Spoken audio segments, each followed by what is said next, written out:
Hello everyone, my name is Dev and welcome back to a brand new video. Today I'm going to be teaching you guys all about how to get Bloodpoint games like this and this on Survivor. Now this is going to be specifically aimed at farming Bloodpoints the most efficient way possible, regardless of patches and changes and events. So that's what I'm going to be talking about in this video.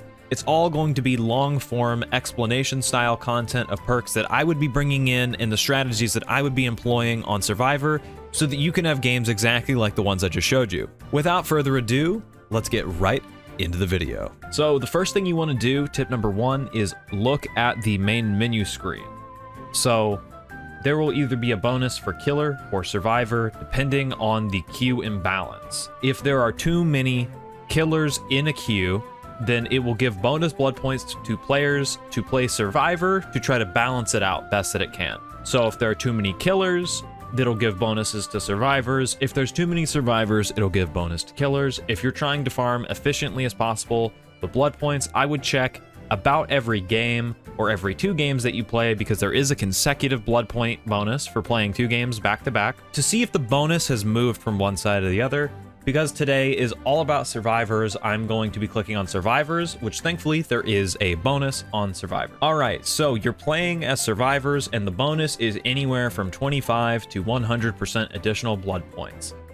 What else can you do to get more blood points out of a match? The first passive thing you can do is to go to your offering section, just type in blood points, all one word, and you'll see that you have a bunch of offerings saved up for blood points. This does not work obviously if you don't have a bunch of characters unlocked, so I apologize for that.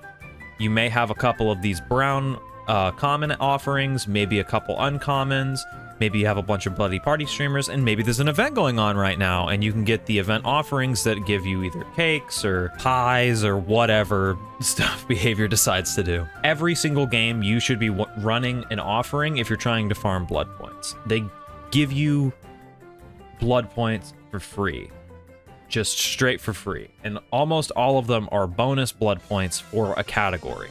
This is something you can do in every single match you play. Just toss one of these on. The next thing that I would recommend doing is tailoring your builds around farming blood points. So I'm going to talk about that right now. These things that I would recommend to bring in for a build is I would start off with boons.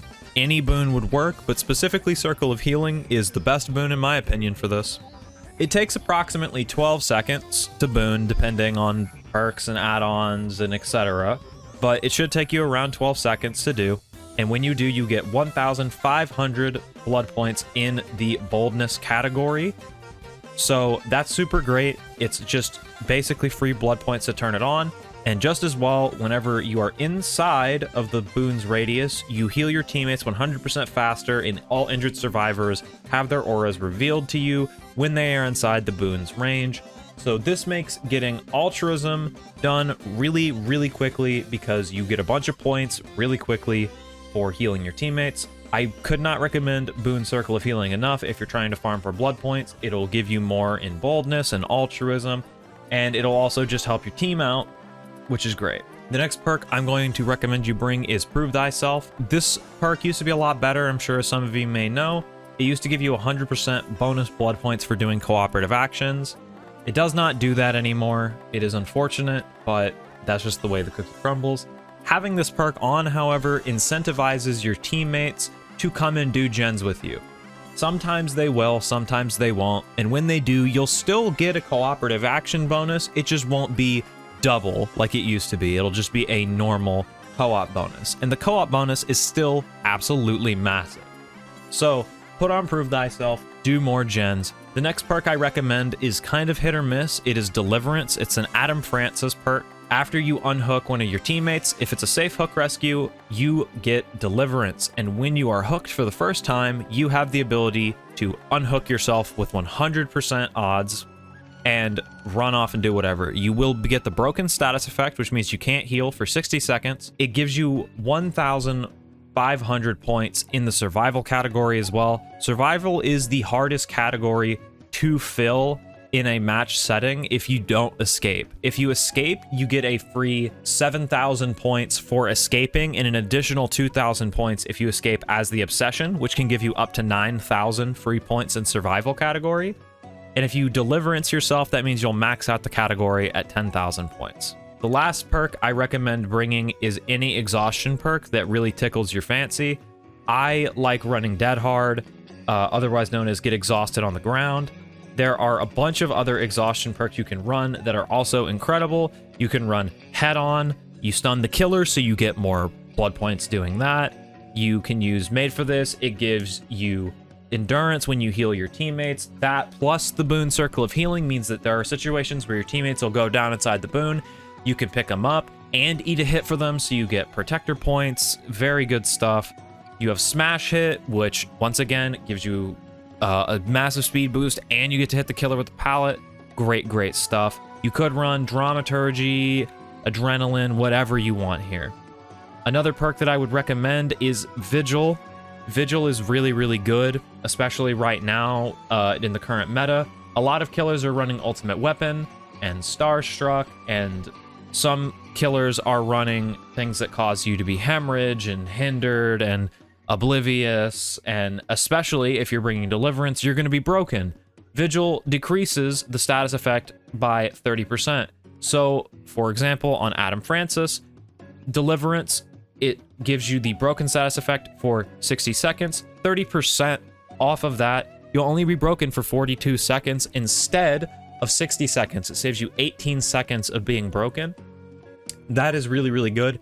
I love Vigil. I think it's a sleeper, really good perk that not enough people bring into a match, but that's just me. Another perk that you can choose to bring is Saboteur. Saboteur allows you to sabotage a hook every 60 seconds. It gives you 500 blood points. I would not necessarily recommend bringing this because you could always just bring a toolbox to do the same thing. And instead of having to wait every 60 seconds, you can just do it off cooldown. Another perk that you guys can run is No One Left Behind. You get 100% additional blood points for healing and unhooking survivors, 50% bonus action speed when healing and unhooking survivors, and when you unhook a survivor, they gain a 7% movement bonus for 10 seconds. This does stack with other movement bonuses like the generic one you get for unhooking and Guardian. However, I will say this only works in the end game once all the exit gates are powered. So that means you have to do all the gens for this to become active. It is really good when you can get there. Unfortunately, you will not always get there. There are some games where this will give you a bunch of extra blood points, but I feel like it's kind of putting a hat on a hat.